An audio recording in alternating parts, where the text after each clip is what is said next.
So, good morning, everyone. Welcome to the first masterclass that we are organizing at the IMT Alumni Lounge.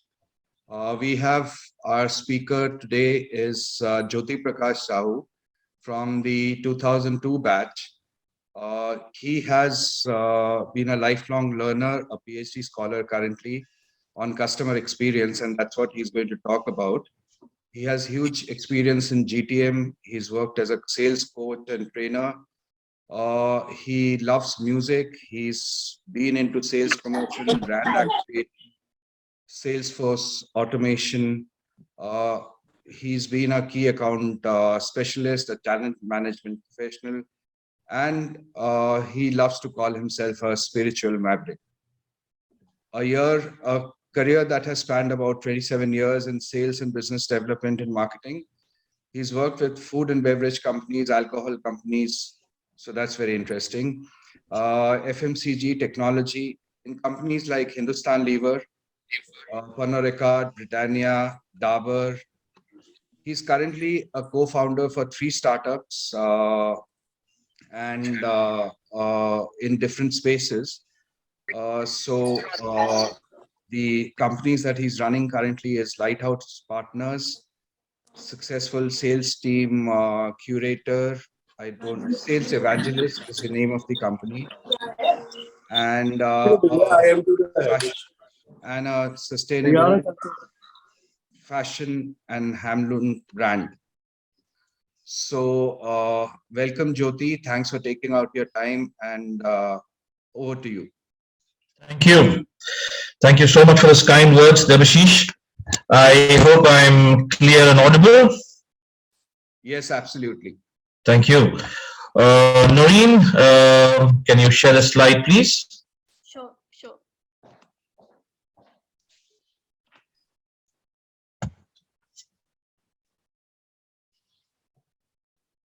Thank you, Noreen. Yeah, it's visible now.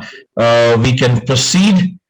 At the onset, thank you so much for the opportunity, and thank you so much for enabling this wonderful lounge and online meeting together. So that's something that's very unique.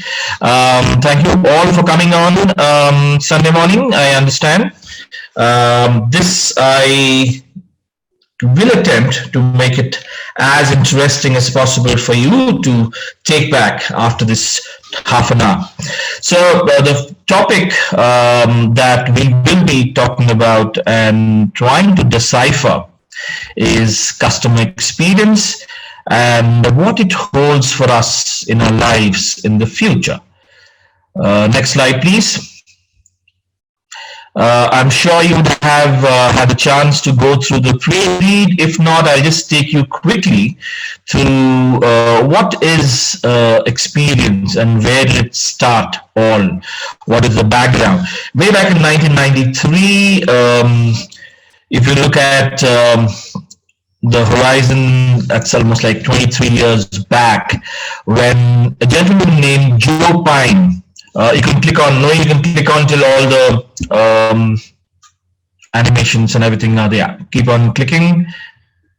Yeah, that's it. You can keep it there.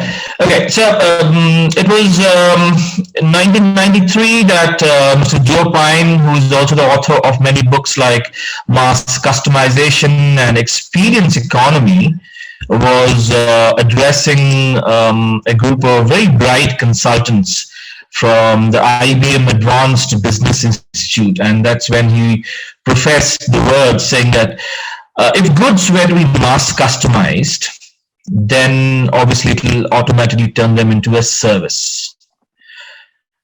If goods were to be mass customized, it will automatically turn them into a service. If services were to be mass customized, then it automatically turns them into an experience. So that was there in 1993 when he started, and there were a lot of HBR books and journals which he also authored with many other authors, and he has been a pioneer in telling us what exactly an experience and what experience economy does. So when you talk about the next topic, which is the next which is talking about the experience economy. Keep on clicking the slides, Noreen. Yeah.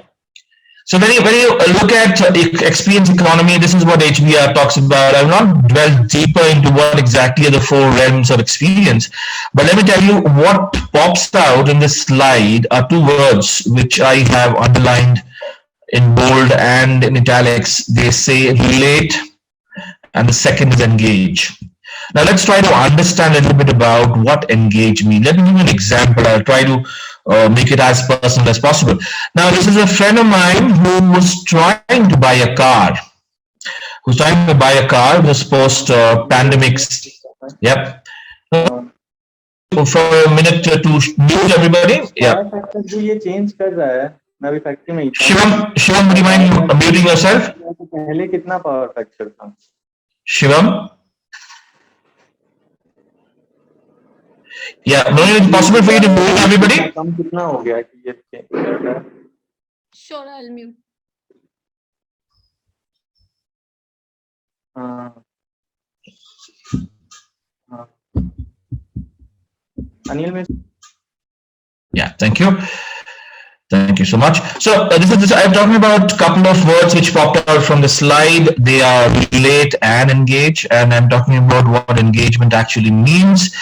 Engagement through an example. I was talking about a friend who was about to buy a car in between the two phases of pandemic, the phase 1 and the phase 2 and the phase 3. There were so many waves coming in, and in between that you want to buy a car, and there were these apprehensions about not meeting people, not going to a crowded place, and that's when he called up and said, okay, where can I see your car?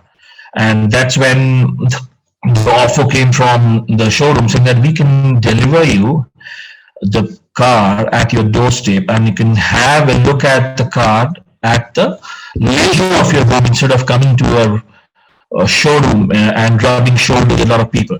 So here is a good which they have used as a prop, but have intentionally staged experience around it. Now that's exactly what engagement and experience does. An experience occurs when a company intentionally uses services as a stage, and the goods as the car is the prop. And this is how exactly, a small example of how you engage with memorable consequences. Now, this friend of mine had a lot of neighbors, and the neighbors saw, oh wow, Suli Babu, you already have plans to buy a new car. There were a lot of people who came in, the family got involved, they were excited about buying a new car. They started looking at the colors. The next day, early morning, when he goes to the morning walk, people said, oh, congratulations on the new car. So was this memorable? Yes. He would have gone to the showroom, he would have got a much deeper information about the technicalities, but here is an experience which I'm sure he will remember for a long, long time. Moving on, Noreen. This is sourced from HBR. Noreen, if you can next click on the slide, yeah. So the crux of the matter here is not only just being engaging, it is a shift from being able to relate through passive means to being intentionally experiential, right? So this is the pre-read, and I thought I'll just give you a brief as to what the pre-read was, to give you a context about what customer experience is and why it is so important. Moving on. Yes. Let me give you some statistics which are quite interesting.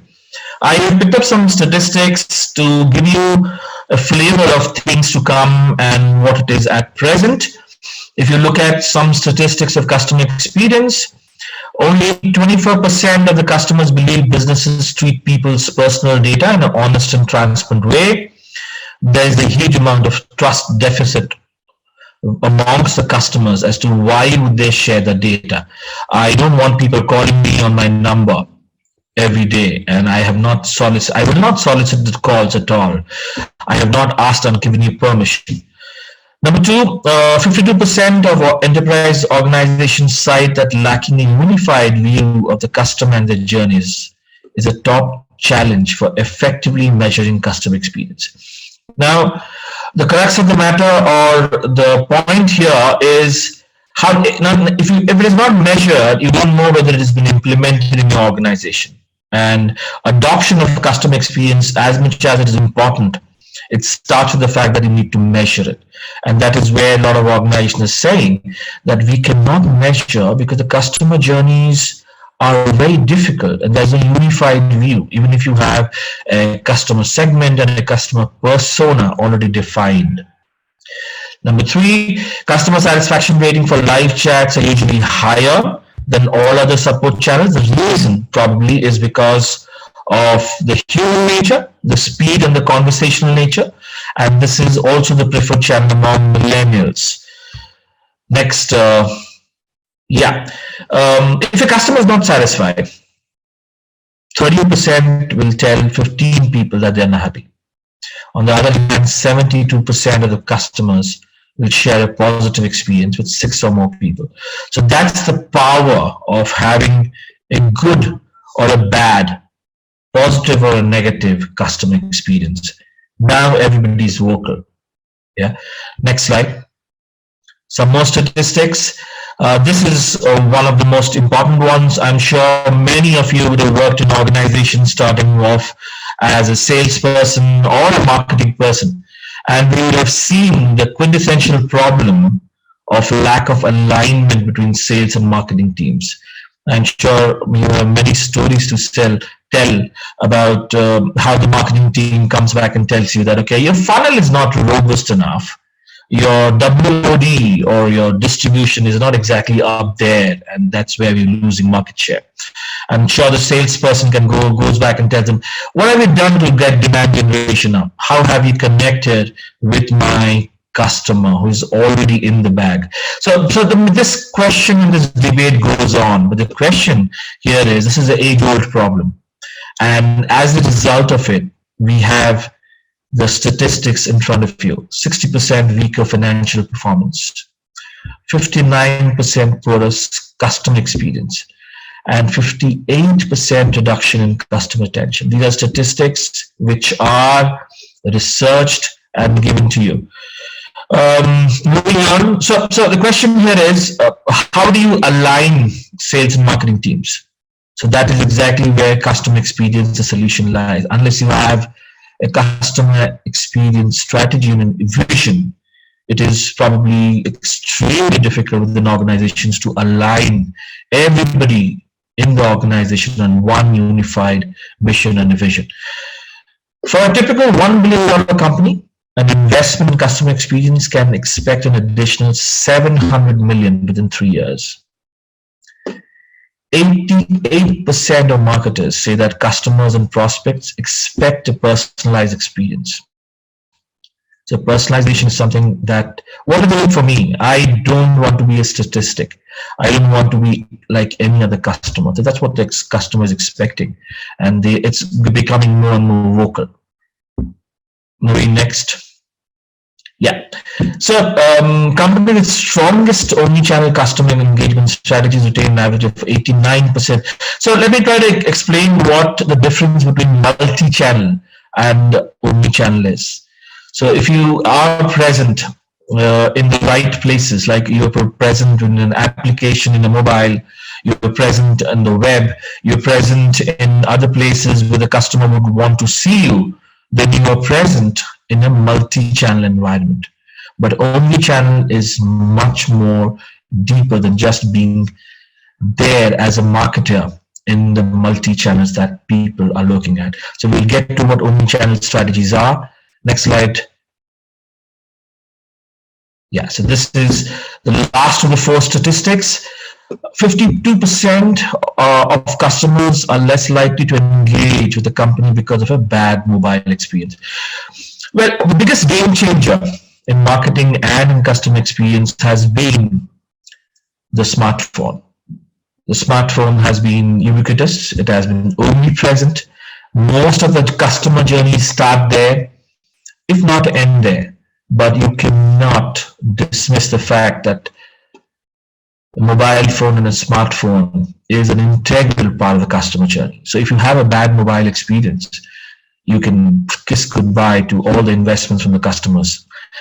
Organizations with a focus on customer experience are 9 times more likely to integrate data. Now, this is important because data is going to be king if you're able to analyze customer interaction across channels. Now, we have a lot of studies been done on this about how to analyze data, how to get people to understand and predict.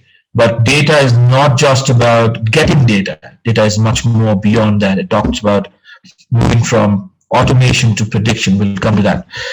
Artificial intelligence will be a mainstream customer investment in the next couple of years. And this is by far going to be the biggest investment for all organizations having an eye on improving the customer experience. Customers are willing to pay a price premium for up to around 13% and as high as 18% for luxury and indulgent services simply by receiving a great customer experience. So this is exactly what a great customer experience will do. It will enable customers to loosen the purse strings. That's the power of a good, positive customer experience. So all said and done, moving on, we've had a lot of change in the way customers behave, especially COVID has been a force multiplier in that. So we've had the customers literally shape-shifting the behavior. And if it is not available online, if the information is not available online, then you can be very sure that you will never be in the consideration set. So online is the way to go. Everything now is available online. And there's a very short attention span to move across the brands. Everybody is hyper-connected. We switch from browsing from the laptop to the mobile phone, and we expect the same browsing experience. What does it mean? It means that if I am on Amazon on the application on the mobile, and I'm searching something, and I want to show something to somebody else, maybe my father or my mother, and I want to show it in a bigger screen in a laptop, I want the same seamless movement. So where I left on the smartphone, I want the same thing to be taken up in the laptop. I don't have to feed the information again. That's omni-channel strategy for you. If you're able to do that, you'll be getting more eyeballs and you'll be getting more loyalty. So we talked about the way how people share information, the positive and negative feedbacks. But the question that remains is the customer is always asking, why should I stay? Why should I pay? And that's been the age-old question for many, many years. Next slide. Customer experience is the battleground of the future. It's been established. It's going to be the theater of war. And we have a lot of action happening within organizations and within a lot of consultants as well. But a couple of words I would want you to take back from this slide is, one is personalized. The future of brand building lies in creating personalized. Now, there's another big movement happening from moving away from advertising to brand activations. Brand activations is a method where you get your brands to life in the place where the customer wants. And that's a big movement happening. And the difference is between just giving a carpet bombing to ensuring that everything is around the customer and around bringing brands to life. Another word that I would want to emphasize is sacrificial loyalty. Now, we've heard about loyalty, but what is sacrificial loyalty? Next slide, please. Okay, sacrificial loyalty is, let me give you an example. For a customer, it means that if I have been to a supplier or a service provider, I know that he treats me well, I am familiar with him, and he's giving me good value long term. I will dismiss if there are small shortcomings by the supplier or the service provider, and I'll justify. It's like saying that, okay, you are a family member, You might have had a troublesome year, that's why you're not performing well. So for whatever reason, I will discount that 1 year and I will say that, okay, we have been there through thick and thin. That's what sacrificial loyalty is all about. This is the willingness of a customer to make an investment or a personal sacrifice in order to strengthen a relationship. I know of millennials and Gen Zs who talk about their smartphones without being prompted. They go on the net, they go on social media and talk about it and positive rave reviews about it. And they have not been told. They are not even influencers. So the question is, how do you get there? How do you make customers from being just loyal to sacrificial loyal? That's the objective of customer experience, friends. And we very well know that retention is not only easier, it is far more lucrative. You get a customer, we in the mad rush to get more and more customers, the customer acquisition strategy and blah, blah. We dismiss the fact that the customers who are already there and loyal with you have a huge role to play in getting more customers and business for you. Yes. So how have organizations stayed relevant?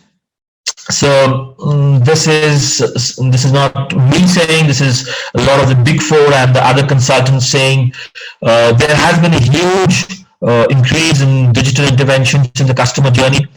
We have increased in shoppability in social media. Even WhatsApp, people are prompting you to buy. Forget about smartphones and applications. So everybody has geared up to the fact that anybody can shop from anywhere and at any time.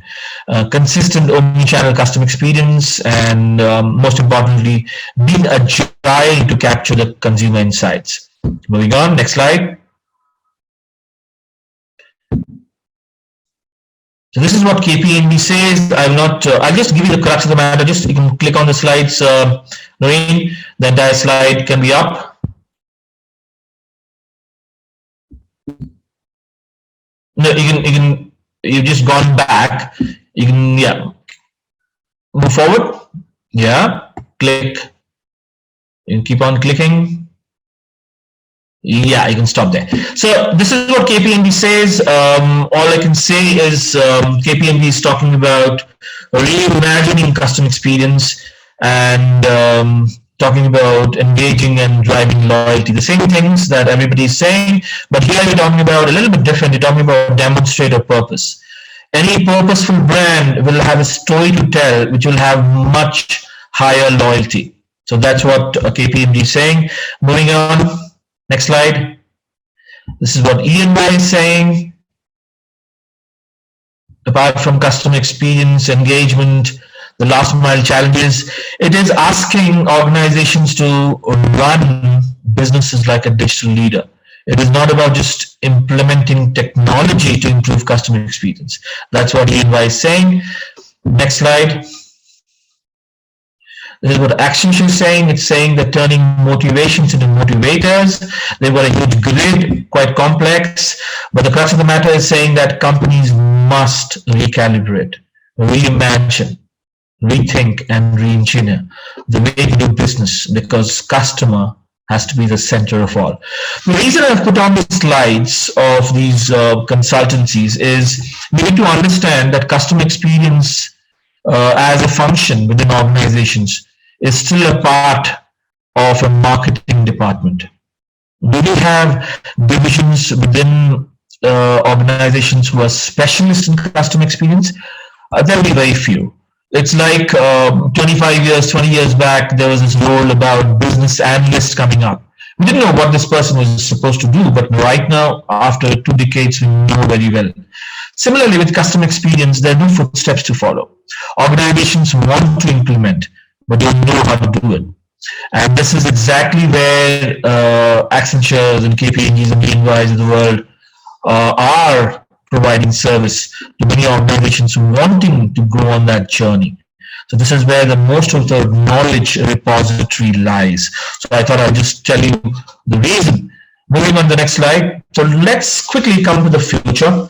Let's understand, having understood that this is the journey that we've gone through, this is the service providers and how they go about doing it. I love saying this. I love saying this because all I can say is the future of customer experience is written in data, and data reveals the state of the organization's adoption of customer experience. What you do with that data. The reason why I'm telling you, let me give you an example. Most of the organizations are very happy talking about surveys, getting forms filled up online, getting feedback loops and blah blah. Let me tell you that 81% of the people who start filling up an online form abandon it after filling out the first section itself. So amongst the 19% that come up, they might not be the right indicator. So the question is, you need to get data in different forms, other forms, and that data is going to be worth its weight in gold. So that's going to be the future. But the future is not just about getting data. The future is all about getting data in-house, getting a division in-house who not just reports and gets and assimilates data from different sources for customer, but also predicts and analyzes as to how the customers are going to behave. Today, if an organization wants to adopt data analysis process with a specific and explicit purpose of improving customer experience, they probably will have to outsource. They don't have the resources within. Forget about knowledge know-how. And that's the biggest challenge that many companies will face. But that's going to be the future. Next slide, please. Hyper-personalization. Okay, so this is going to be something which you'll see more and more coming in.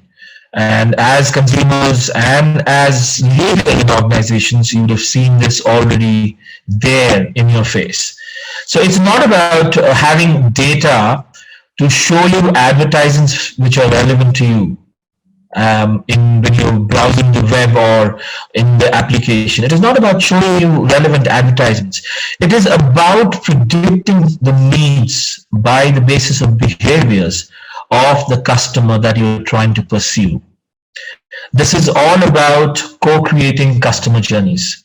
And the heart of co-creating customer journeys starts with a word called convenience. Customer wants convenience. I want to do it myself. And convenience has its roots in the word called self-service. Let me give you an example. Your internet at home is down. What do? You try to solve the problem yourself. You try to switch it off on the router, see where the obstruction is, try to call up your neighbor saying that is the net down for you too. Try to troubleshoot yourself. This is inherent to each one of us as human beings. We love to problem solve, and most importantly, not assisted problem solve, independent problem solve. So imagine after having done all those things of switching on and off the router, you open up the application of the service provider, mobile application, and you go to support and service. The section clearly shows that are you facing slow internet? Are you facing disruption? So you click on disruption and it takes you to a diagnostics where it shows you is the red light blinking, green light blinking, blah, blah. And the journey is very, very clear. You want to do it yourself. And if at the end of it, you're able to solve the problem without a human intervention, you've had a convenient, positive customer experience. That's memorable, that is engaging, and that's going to stay with you for a long time. I will say and tell people, say that, okay, my service provider is brilliant. It's not just solve the problem, but was proactive in letting me know how to diagnose the problem. And that is going to be the future. So self-service, independent problem solving is here to stay. And the customer journeys are going to be built around that. Look out for it. Next slide. This is a big one, so apologize for this big slide on technology. Technology convergence is going to be there, but what exactly? Before I tell you about convergence, let me tell you the 4 pillars in which technology is built upon. One, within organizations, you have something called a system of engagements, which is talking about how the customer interfaces with the organization above the line of interaction. It could be through chat, to human beings, through any other devices. That's a system of engagements. The second is system of records, which talks about vital information across customer personas, product details, sales history, predominantly everything that the customer has gone through in its journey, the records. The third is system of things, which is talking about below the line of interaction, or we're talking about machine to machine and machine to humans connections, how and when the service or the goods is provided in its rightful form to the customers. And to marry everything is systems of intelligence, which is talking about marrying all insights from the data across the other three systems, assimilate it for superior digital efficiencies. So I'm sure many of you would have seen a service blueprint and the level of interactions and the other interactions below, and how it beautifully comes around to address each and every customer requirement. And this is technology convergence, and this is what it is doing. But what is the future? Next slide, please.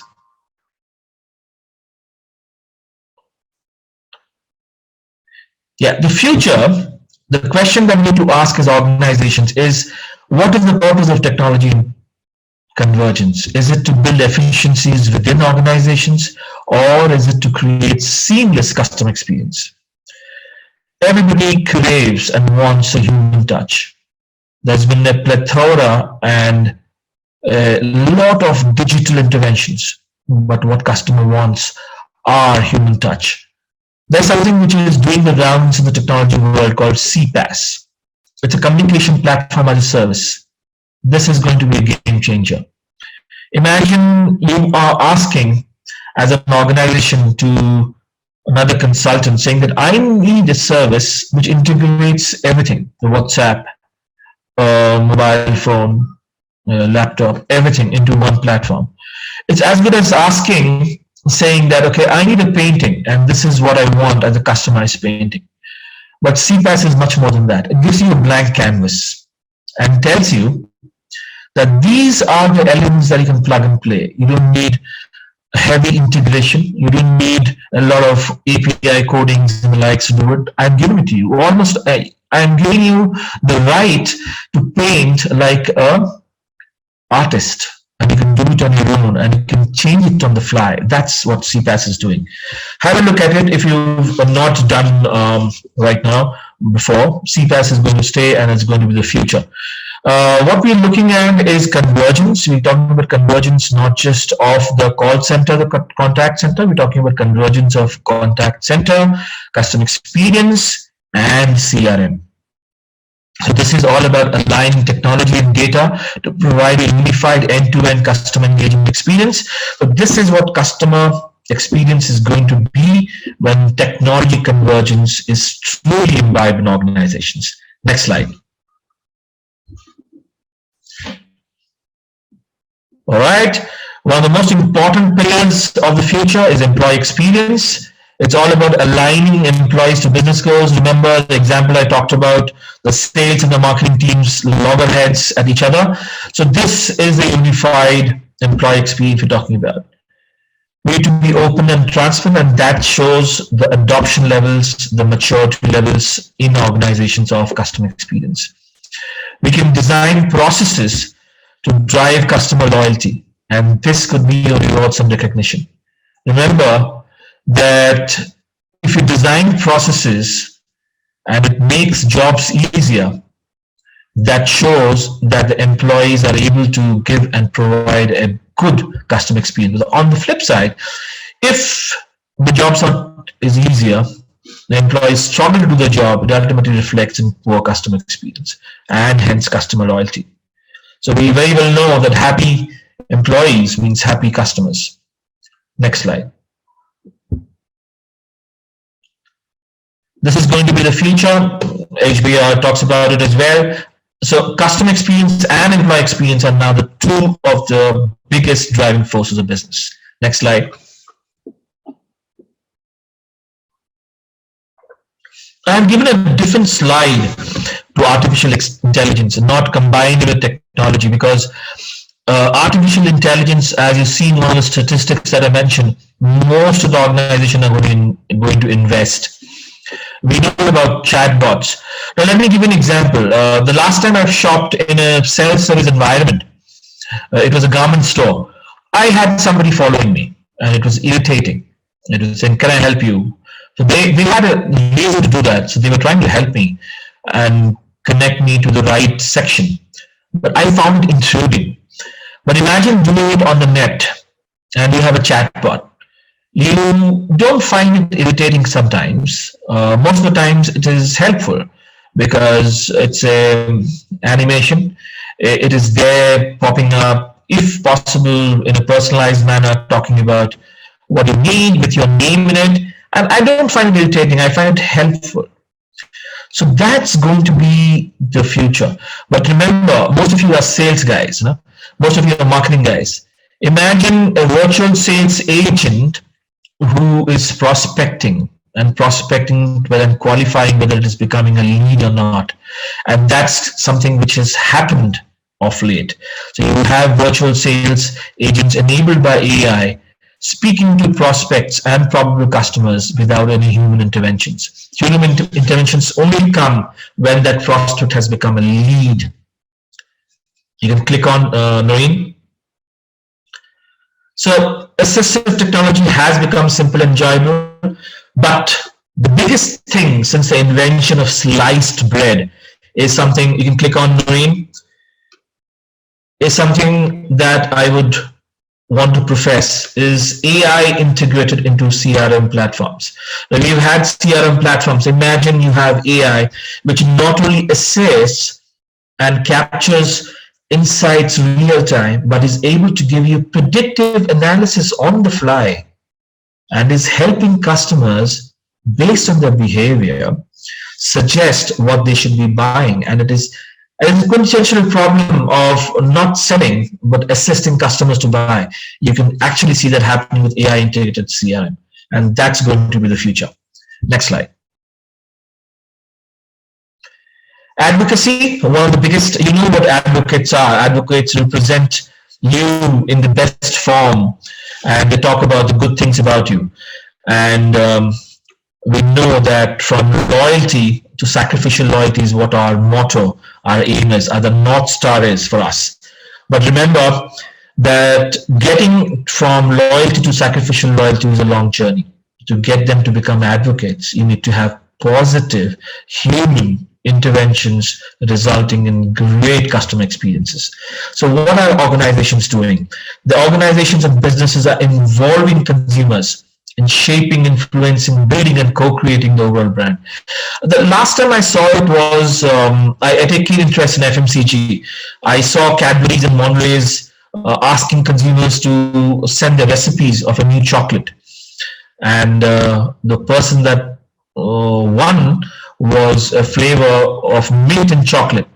But the question is, I was wondering, but wasn't mint and chocolate already there with another brand? But the question is not about finding new stuff. It's all about asking consumer to shape, build, and co-create the overall brand. So how you are able to engage customers, and you can do that very easily through social media nowadays. Another word which pops out and will happen in future is called anthropomorphism. It's the attribution of human characteristics or behavior to a brand. We've seen Asian Paints do that through the small mascot or logo of a young boy with a paintbrush in hand.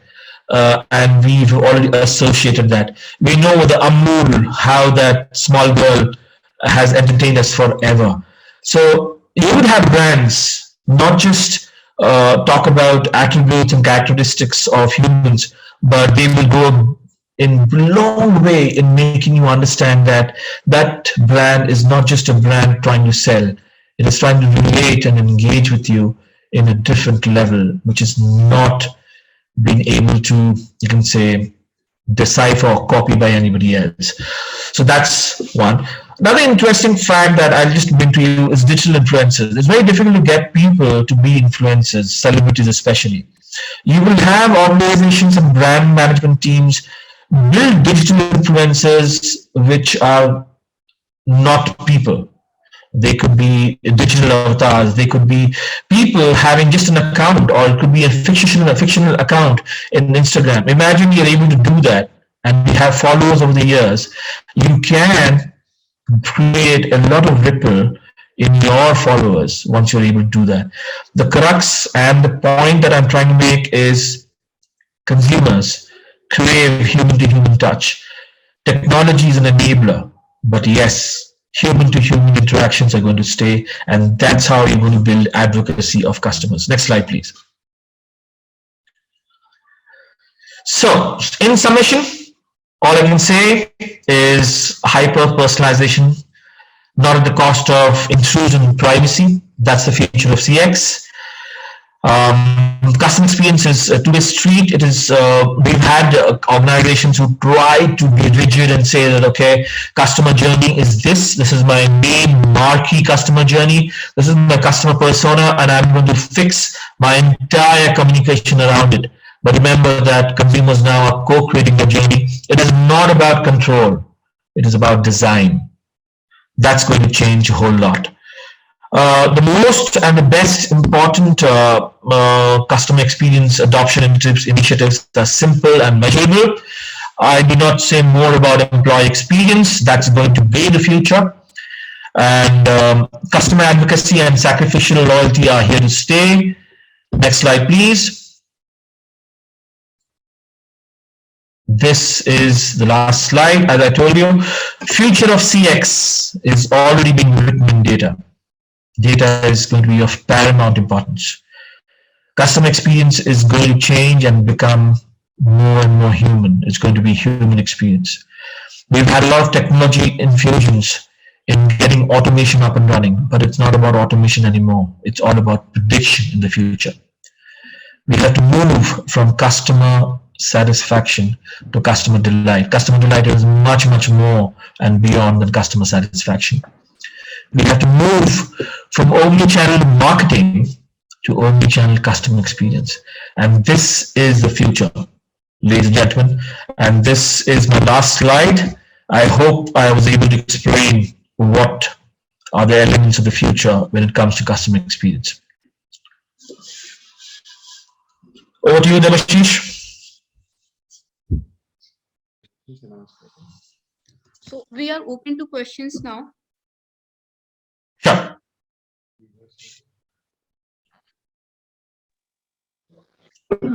Yeah, I'm Sunita here. I have a question, Jyoti. Hello, can you hear me? Absolutely loud and clear. So you talked about sacrificial loyalty. Right. So can you give an example in terms of FMCG? How does it hold good? Like what? How do you define sacrificial loyalty in terms of FMCG products and goods? So I tend to border a lot on Ayurveda and natural products, and I was looking at a lot of haldi products recently, and I found this new found haldi called Lacadong haldi. But unfortunately, Lacadong everybody claims, but nobody was talking about the actual benefits, and I didn't know whether it was actually Lacadong or not. But I found a brand which had this properties, and whenever I use it, I remember that, okay, I need to tell it to a lot of my other friends who are also looking at it. It's akin to saying that I'm a beggar and I found food, and I call other beggars that this is the place where you find food too.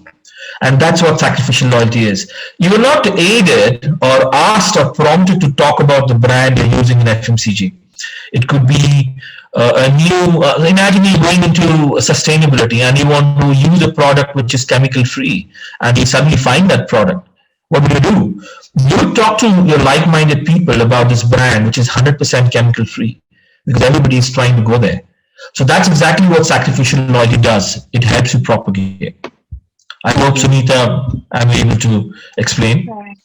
So what I would understand is, in a layman language, that sacrificial loyalty is that you're able to charge a premium in terms of any USP which you're offering.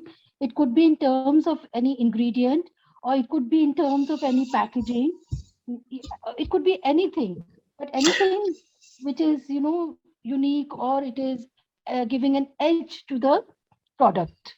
Yeah, it's all about relating to the consumer needs. So if it is able to relate to consumer needs, as you rightly said, in terms of either the physical attributes of the product, the features and benefits, or it could be price. So anything that relates to the consumer and makes them stick to your brand will be a differentiator, will make people use, will make people loyal to the FMCG brand.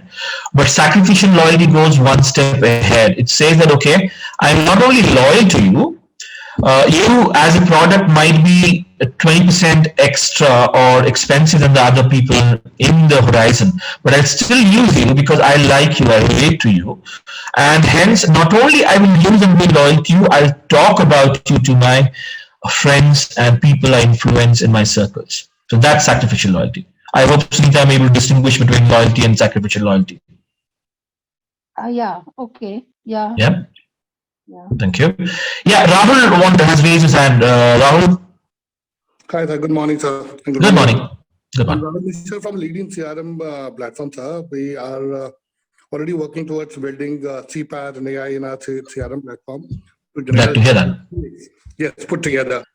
But referring to the data point that you have shared, which says that about 98% of marketers agree that personalization helps advance customer relationship. But don't you think that this is also one of the biggest hindrance for organizations to achieve scale of operations?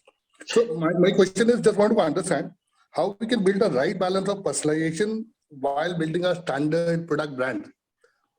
Okay, let me give you an example. I have a friend who's working on an artificial intelligence video platform where the solution is as simple as this. He will ask you to speak certain words, say around 30 to 35 words, and which are basically names and which is basically the video message that you want to send to your customers. And based on those 35 syllables, if you punch in and say Manoj or Rahul, it was wonderful meeting you. Instead of a mail which pops up into your mailbox, you will have a video which is personalized with your name, with talking about specific relationship and customer experience that you had previously. And that is being worked upon. And you can do that at mass scale. Doing it one or two or five is possible. But with artificial intelligence, you can do that for 1,000 customers in an hour's time, because that AI is going to give you that engine and technology to make it customized. So that is an example that I thought I will start with, Rahul, and tell you that yes, personalization is possible, very much possible, and it is possible through technology, which is grown by leaps and bounds. I gave you an example of a video message which is coming to you. Imagine you getting a video message instead of the hundreds of mails that you get. It will always be a differentiator for you. And this is something extremely personal because you have somebody leaping out in your mailbox with a video. So you don't know it's an AI who's enabled it. But the question is, you see it as somebody addressing you, taking the pains of making a video specifically for you. That's personalization. And that is happening through a lot of technology interventions out. That's happening. And if you're able to get there in a mass scale, I think that's where experience is all about. Perfect. Thank you very much, sir. Thanks. Kaustav, glad to see you here, Kaustav. Your question, please. Good morning, Jyoti. Good morning. Actually, I think the entire conversation revolved around, adding a human component to a brand or a product, right? That creates trust on the brand or product, and therefore, leads to increased customer retention and trust or sales. True. And I think most of it is driven by data, right? Absolutely. So since there are larger organizations have a huge amount of data coming in, right? And for example, I'm starting up a business, for example, I don't have that much amount of data and the customer profiling is not very clear. How should I go about doing that? Okay, so source of business comes from understanding customer segments, and customer segments, unfortunately, the often used means is to find out demographics and the patterns in the demographics which will segment the customers and the source of business. But behavior is one of the biggest game changers. So if you're able to get to understand probable customers or prospects basis behavior traits, then you'll be able to predict who could have the biggest propensity of signing up with you. You might not have data, but you will try to look at behavior traits where you can predict. Data is always personal. Like so you cannot get somebody else's data and try to extrapolate the source of business and try to build upon your business basis that. It has to be your learnings, your source of business and your journey that has happened. And based on that, you're able to find out who could be the low-hanging fruits in terms of pursuing in terms of business. But yeah, so I would profess that one, it is a slow journey, no doubt. But there are, I don't say shortcut, but there are ways and means to get there in terms of understanding. So you do your competitive landscaping, you do your opportunity mapping, you understand which are the segments which are buying your services. Who are the customers who have the highest propensity where the use case can be defined and fitted like a glove. Once you're able to understand these behaviors, you'll be able to target them much better. Yep. So Kaustubh? basically, start with a bit of customer research and Yeah. see similar brands working on that. Absolutely. It starts with research. It starts with opportunity mapping and competitive landscaping. So you would have a lot of competitors. You just find out where the competitors are getting the business from. Makes sense. So I'll Yep. try to simulate that. Yep. Makes sense. Jyoti, thanks a I'll lot. just add on to this if you permit. Yes, please. So what happens is, as a startup, you have a business idea, and thereafter you identify a source of business. This is what Jyoti was saying, and I'm just drilling it deeper and saying that when you identify a source of business, you also identify a set of customers. That's basically where you identify, let's say, the first 10 customers you will have. Then those 10 customers, then you need to study whether those 10 customers can give you the next 90 customers to make it the first 100 customers. When you move to first 100 customers, you already have that data. And there, if you are able to take those 100 customers to give you the next 900 customers, which is moving it to the first 1,000 customers, then you're game. I see. So that's the way. As a startup, you will never have, you will never look at data from AC Nielsen. You will have an idea, but you will not, judge your business proposition on a AC Nielsen data or some kind of a massive market research. What you will definitely do is, the strength of a startup is how deeply you are involved in the customer experience that you're producing. I see. The whole presentation was around the customer experience. So if you are building that customer experience, and that's the startup idea, that's how you frame it around and take it to one level to the next. That's how you build it, according to me. Jyoti, your anything that you want? Thank you, Debashish, for explaining it beautifully. In fact, Kaustubh is a startup based in Bangalore, and we will be talking about in detail about his business. But right now, if you were to look at how to how to start with the entire process, as Debashish said, that you can look at the journey is obviously a cumulative force multiplier. When you get customers on board, there's a lot of learning from them. But getting customers on board can be through many means. But I said that you can look at the competitors whom you admire and see where they're getting business, how they're doing it, where they're getting data from, and that could be a leading indicator of things to come. Yes, Sunita. Sunita, raise your hand. You're on mute. Can you unmute?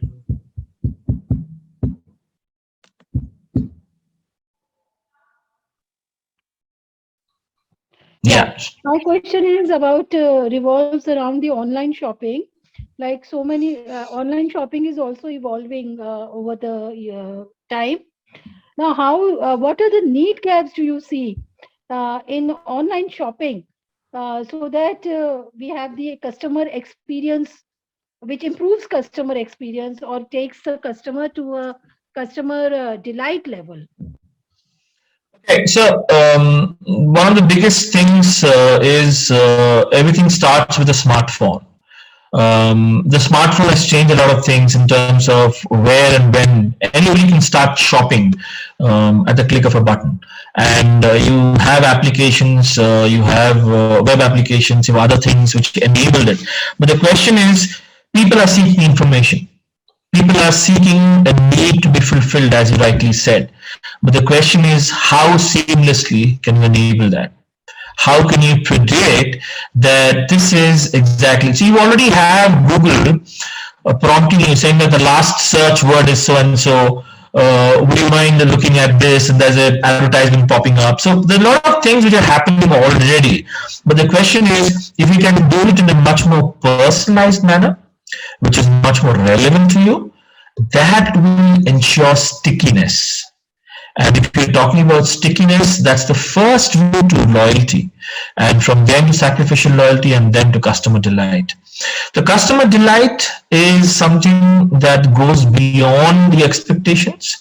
The customer didn't expect it, but I got it. Okay. And that's something which will remain with the customer for a long, long time.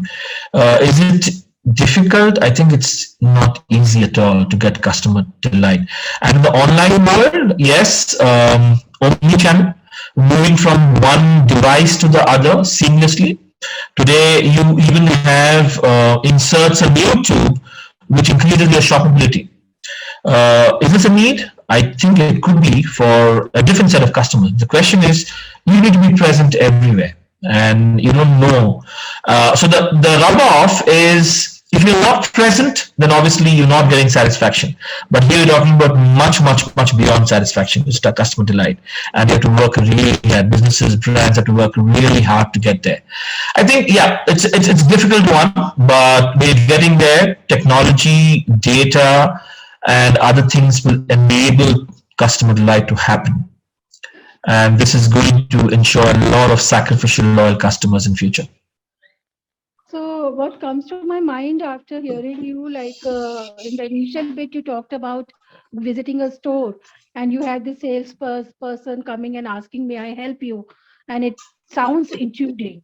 And then when it's a customer delight, you talked about, receiving the unexpected, going beyond, So is it a good, it can be a good strategy from the company's brand perspective, not to open up all their offers at one go and let the customer himself, he would like to be in control of, he likes to be in control, and he likes to have his way, and he then discovers, he is in the process of finding and discovering aspects, and that may lead to maybe a customer delight experience. This is I what I comes to fully my agree there. You actually mentioned something which is called co-creating customer journeys. And mind. customer journeys are not linear. They can happen through any forms. And the same customer can have a different customer journey at a different time, different occasion. Yes, you rightly said. Self-discovery, problem solving, assisted problem solving is something that is going to be imbibed in customer journeys. As and when the customer goes seeking information and finds it, it's going to be like a maze where you are the entire ultimate prize is going to reach the goal of finding and addressing that need that started at the first place. So if you're able to get people to engage with your browsing experience more and more, you will have a much more stickiness, as I told you, and you will have a lot more loyalty because the experience is somehow much more positive, and that will result in a lot more loyalty. Yes. So yes, you're absolutely correct. I agree with you, Sunita. And just one last question, Jyoti, is about customer moving from B2B or B2C to H2H, and from CX to HX. So just this human experience, like you have a customer experience and human experience. So what is the key differentiating factor between customer CX and HX? Yeah, so if you let me give you an example today. If you are today looking at a banking experience, you somehow called the bank line, helpline, and you are greeted with an IVR, interactive voice response, which asks you to punch in different numbers, a lot more information that they seek to verify and authenticate. All this has been done digitally, no human interventions. Even a recorded voice is not human. And after 5 minutes, you get to a point where okay, I have had enough. And let me now speak to a customer service representative. And you click on that IVR saying that I click 9 to go to customer service. I want to speak to them. And they say that your call is important to us and your waiting time is 5 minutes. What do? You're frustrated, like, because you wanted to solve the problem yourself. It was assisted, it was not helping, and at the end you want a human intervention, and by the time you're frustrated, right? So how about imbibing this human requirement in the first place? How can I get this happening without a lot of information being fed and asking a lot of authentications? If you're able to do that, a seamless custom experience where I call up, the authentication is done basis the mobile number and basis some other couple of very frugal information, and I gets to a custom experience within a half a minute. My problem is solved. So people crave intervention. That is one example that I talked about. Number two, you go to a modern trade store, and there are a lot of screens on the sidelines which talk about, would you want to know more about this new product? Can I help you? And there is a robo which comes out, there's a chatbot, a virtual sales assistant. There's a plethora of chatbots. But if you have a voice and an actual video of a person, or maybe a celebrity, or maybe a semi-celebrity talking about the brand, you would give much more attention to it than a chatbot. Because I would listen and give attention to more humans than to a AI-based chatbot. So they will be moving to more and more human interactions, and it is going to be automated. It is going to be personalized. The only difference is we might not know that at the other end it is a human or any other AI assistant, but Yes, everybody craves human interactions. yes, very true. Okay, Yeah. thank you so much, Jyoti. Thank you. All over to you, Devashish. Uh, yeah, we're doing good. Any more questions? Otherwise, no. I would request everyone to kindly switch on the cameras for a minute so that we can make this a memorable, occasion for us. Vikash, good to see you. Yep. Okay, can others switch on the cameras? We'll quickly take a screenshot. It's a Sunday morning, 10 o'clock. We don't mind your disheveled hairs. Don't worry. Wonderful. It's a small screen. Yeah. So, कर लो, click कर. Prabhat, over to you. So we have Prabhat here from the 1995 batch. Hey, good morning, everybody. And first and foremost, thank you so much, Jyoti, for this session. A lot of things resonated with me here because I'm into a business which is all around omni-channel commerce, customer engagement, using WhatsApp as a foundation, because that's the most prevalent application that everybody has.